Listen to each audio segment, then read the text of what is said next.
ada yang rendah. Ya.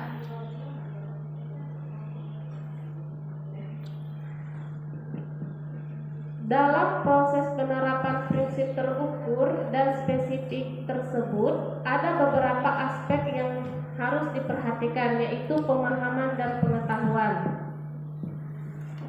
Sebelumnya kita seringkali keliru dalam mengartikan pemahaman dan pengetahuan.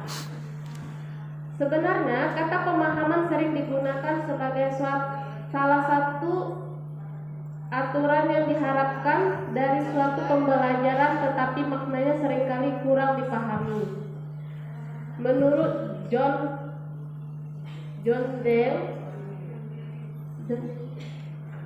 Dewey, merangkum pemahaman dalam How We Think Understanding dengan menyampaikan bahwa pemahaman adalah makna yang dikembangkan atau diproses dari fakta-fakta. Secara umum, pemahaman seringkali identik dengan pengetahuan, padahal keduanya adalah dua hal yang sangat berbeda. Perbedaan tersebut dapat kita lihat dari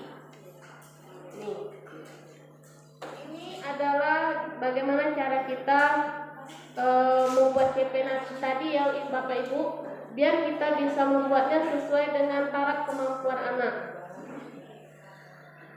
Ini adalah perbedaan antara pemahaman dan pengetahuan. Kalau di pemahaman itu biasanya arti dari kata-kata atau informasi, sedangkan di pengetahuan fakta-fakta atau informasi. Yang berikutnya sekumpulan fakta yang berhubungan. Kalau pengetahuan teori atau sekumpulan yang kesimpulan yang membantu hubungan dan pemaknaan dari fakta-fakta tersebut. Kalau pemahaman itu identik dengan pernyataan yang akurat. Tapi kalau di pengetahuan, pernyataan yang masih dapat diperdebatkan, teoritis masih dapat diproses. Nah, kalau di pemahaman biasanya ada benar dan salah. Tapi kalau di pengetahuan, benar atau salah bukan merupakan suatu yang sifatnya absolut, tetapi bisa dianalisis dan disimpulkan tergantung kompleksitas dan kapasitas. Kalau di pemahaman itu saya tahu bahwa hal tersebut benar. Tapi kalau seandainya di pengetahuan, saya tahu mengapa hal tersebut benar. Jadi ada perbedaan ya Bapak Ibu, pemahaman antara pemahaman dengan pengetahuan, perbedaan pemahaman dengan pengetahuan. Kalau di pengetahuan itu biasanya kita sering gini, saya merespon petunjuk atau instruksi dengan pengetahuan yang saya miliki. Tapi kalau di pengetahuan, saya mampu membuat keputusan kapan perlu memberikan respon dengan pengetahuan yang saya miliki. Nah, ini adalah dua perbedaan antara pemahaman dan pengetahuan. Udah Bapak Ibu, kita lanjutkan nih ya Bapak Ibu. Yang kedua, praktis. Bagaimana merancang dan melaksanakan eksperimen. Kata-kata yang umum digunakan adalah menunjukkan, menerapkan maupun dan lain-lain. Keterampilan generik, keterampilan umum yang mencakup teknik pemecahan masalah. Inti pembelajaran yang biasanya digunakan, kata-kata menganalisis, membandingkan dan lain-lain. Jadi sebelum kita menentukan tadi Bapak Ibu, kita ada yang harus kita ketahui lah terlebih dahulu, biar kita nanti bisa mudah dalam mengambil penilaian. Nah, sedangkan kita penilaian tadi ada juga yang namanya asesmen diagnostik. Jadi kita biar tahu kemana kemampuan anak ini, termasuk sedangkah dia, termasuk tinggikah dia atau rendah. Jadi biar pembelajaran itu sifatnya merdeka, tidak seperti apa yang kita inginkan, tapi yang kita inginkan itu adalah seperti apa kemampuan yang dia punya sesuai dengan taraf kemampuan dia masing-masing, peserta didik masing-masing maksudnya. Yang berikutnya fleksibel, sesuai dengan proses dan tahap belajar siswa. Fleksibel ini kan artinya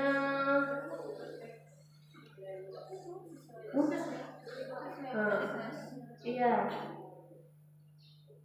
Seringkali belajar dirasakan sebagai sebuah perlombaan dan bukan proses. Benar atau tidak Bapak Ibu yang selama ini? Perlombaan. Siswa tadi harus bisa mencapai KD yang telah ditentukan. Berarti siswa kita belum merdeka. Sedangkan di sekolah penggerak ini kita memberikan sesuai dengan taraf kemampuan anak tersebut. Ya, kurikulum disusun sedemikian rupa sehingga siswa dijajali dengan berbagai materi yang harus akhirnya berorientasi pada sekedar tahu dan bukan pemahaman atau penguasaan. Sedangkan siswa memerlukan waktu dan tahapan untuk mengupas konsep tersebut. Nampak ya Bapak Ibu, harus fleksibel, harus sesuai dengan taraf kemampuan anak tersebut. Capaian pembelajaran membawa perubahan dalam pendekatan pembelajaran di kelas dari yang berfokus pada guru menjadi berfokus pada siswa.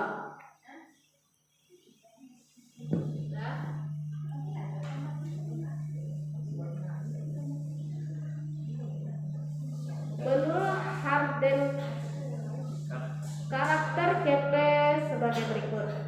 Yang pertama, pengembangan CP jelas mendefinisikan hasil yang harus dicapai siswa pada akhir program pembelajaran. Yang berikutnya, desain kurikulum, strategi belajar, dan kesempatan belajar dilakukan untuk menjamin tercapainya CP. Terakhir, proses penilaian disesuaikan dengan CP dan penilaian setiap individu siswa dilakukan untuk memastikan bahwa siswa mencapai target pembelajaran. Rumusan capaian pembelajaran. Sebelumnya ya Bapak Ibu, supaya tidak mengambang, bahasan CP yang saya sampaikan ini secara umumnya. Nanti akan dikembangkan lagi di alur tujuan pembelajaran, baru kita ke model. Jadi kalau yang saya sampaikan ini masih banyak yang menurut para tokoh, menurut para ahli. Jadi kalaupun ibu mau lebih mudah untuk mengingatnya, CP ini sama dengan sekumpulan dari kompetensi, ya, beberapa kompetensi. Jadi itu tuh sudah ada, kita tidak bisa merubahnya, sudah ditentukan oleh pemerintah. Tinggal kita bagaimana nanti mengembangkannya pada alur tujuan pembelajaran dan model-modelnya seperti apa. Kalau lebih mudahnya lagi, kalau di K13 CP ini sama dengan KD, Bapak Ibu. Kita tak bisa merubahnya, dan memang ya seperti itu. Tinggal bagaimana cara kita mengembangkannya aja lagi. Dan di sini saya diberi kesempatan ya untuk menjelaskan itu.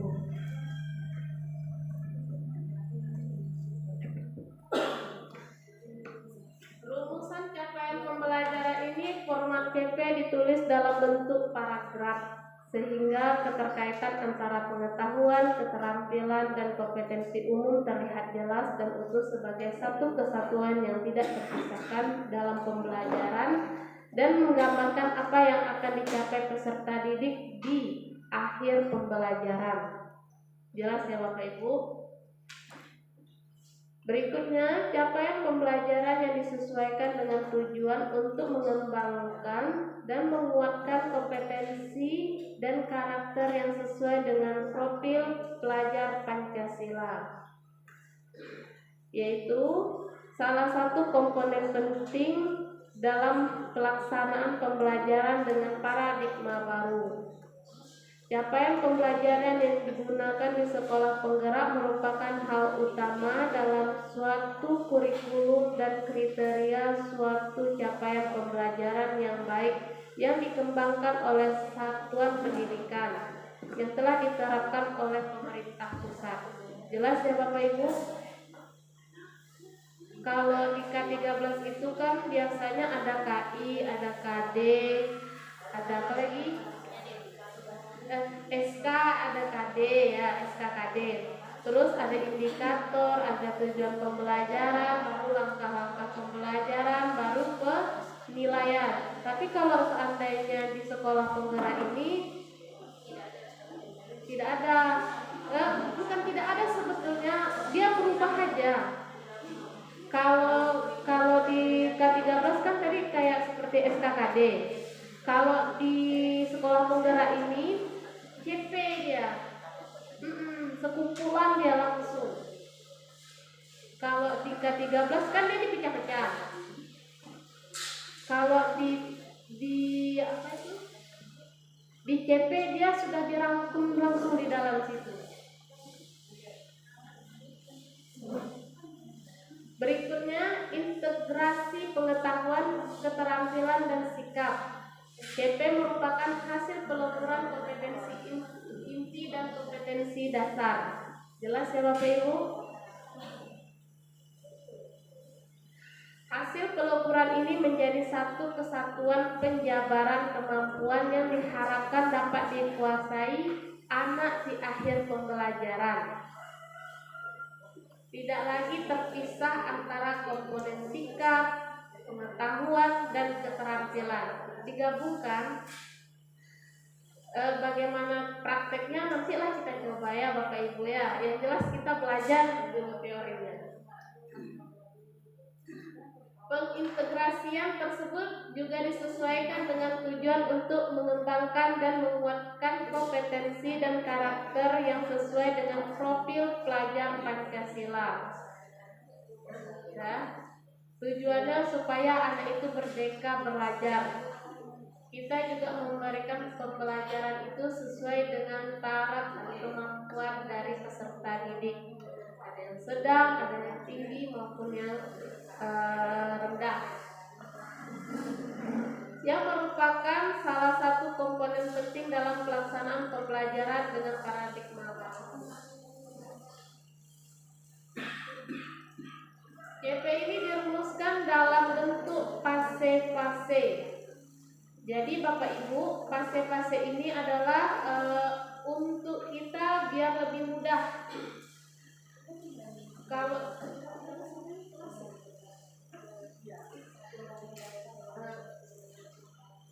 Kalau di satuan pendidikan itu biasanya, kalau di CP ini biasanya kita menentukan anak tadi menggunakan fase.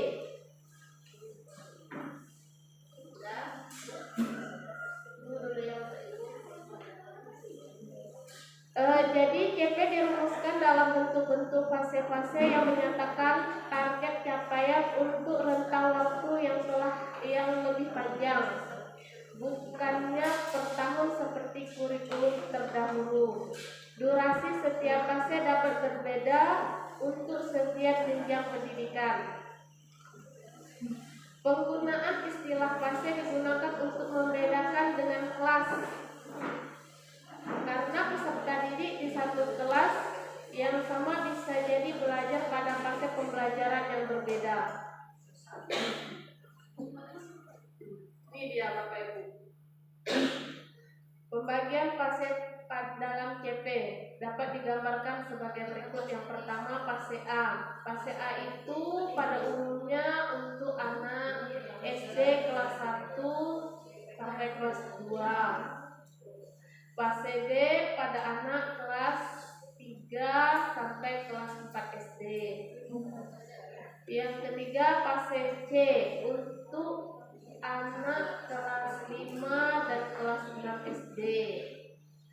Fase D itu untuk anak SMP kelas 7 sampai sampai kelas 9. Fase F itu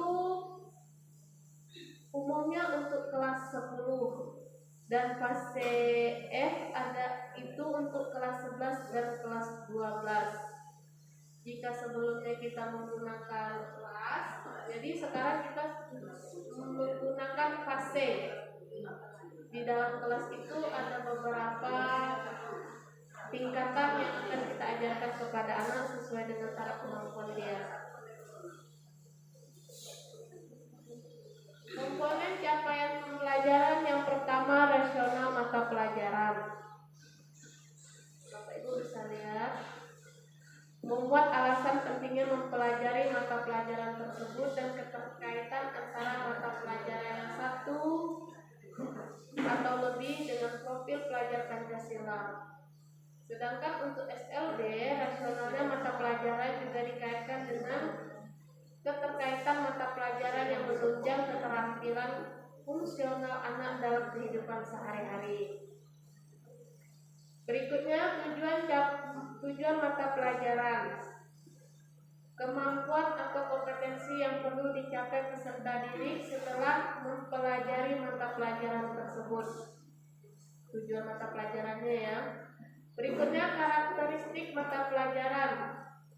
Deskripsi umum tentang apa yang dipelajari dalam mata pelajaran serta elemen-elemen standar atau domain mata pelajaran dan deskripsinya. Kalau di kurikulum penggerak ini kan dia sudah dikelompokkan itu secara besar yang disebut dengan CP. Terus di dalam CP tadi ada yang namanya elemen. Kalau di agama di mata pelajaran agama Islam itu yang saya sebutkan seperti tadi. Contohnya ada akidah. Di dalam akidah ini ada banyak lagi macam-macamnya. Ada akhlak, banyak lagi. Terus ada fikih, ada Al-Quran hadis, ada sejarah Islamnya. Kalau misalnya di pelajaran umum, mungkin elemen ini sama dengan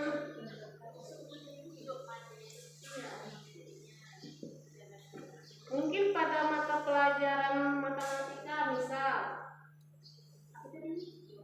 domain itu seperti bilangan, geometri, terus apa lagi? Ya statistika. Nanti di dalam pelajaran statistika tadi ada beberapa lagi materi yang dipecahkan.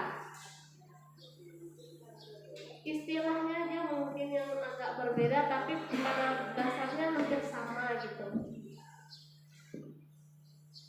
Pada yang berikutnya capaian pembelajaran setiap fase. Deskripsi yang mencakup pengetahuan, keterampilan serta kompetensi umum. Selanjutnya diturunkan menjadi capaian pembelajaran menurut elemen yang dipetakan menurut perkembangan siswa. Sebelumnya saya akan coba tampilkan ini ya Bapak Ibu.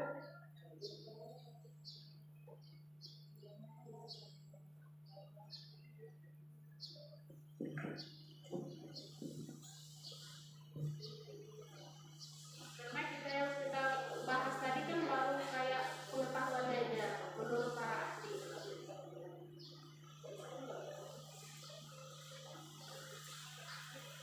Ini saya contohkan pada mata pelajaran saya dan mungkin nanti saya akan contohkan satu mata pelajaran lain. Ini CP pada mata pelajaran pendidikan agama Islam.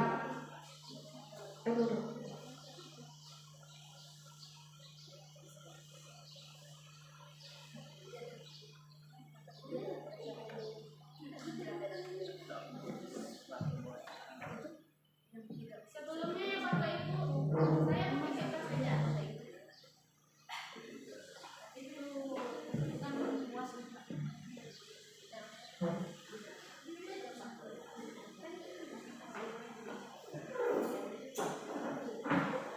Nah, sebelumnya Bapak Ibu, di dalam CP ini ada yang disebutkan dengan tujuan pembelajaran pendidikan agama Islam. Nah, berikutnya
berenang atau dengan tampil. Yang berikutnya menghafal. Jadi nanti pada fase itu kita akan menjabarkan sesuai dengan elemen yang kita dapatkan.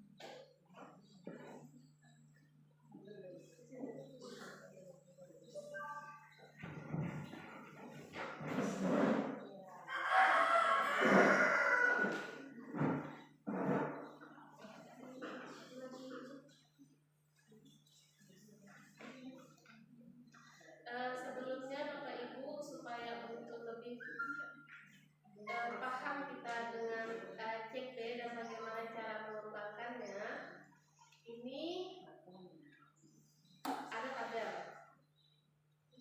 Bapak Ibu ini dah ada pasang-pasangnya atau belum?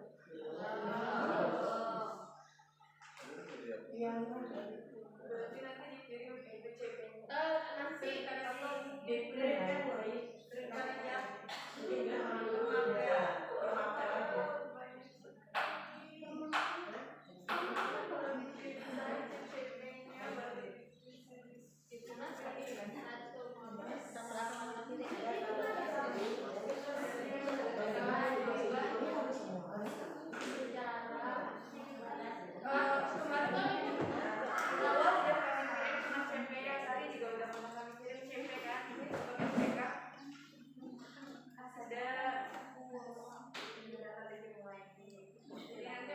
kalau yang kayak daerah mungkin nanti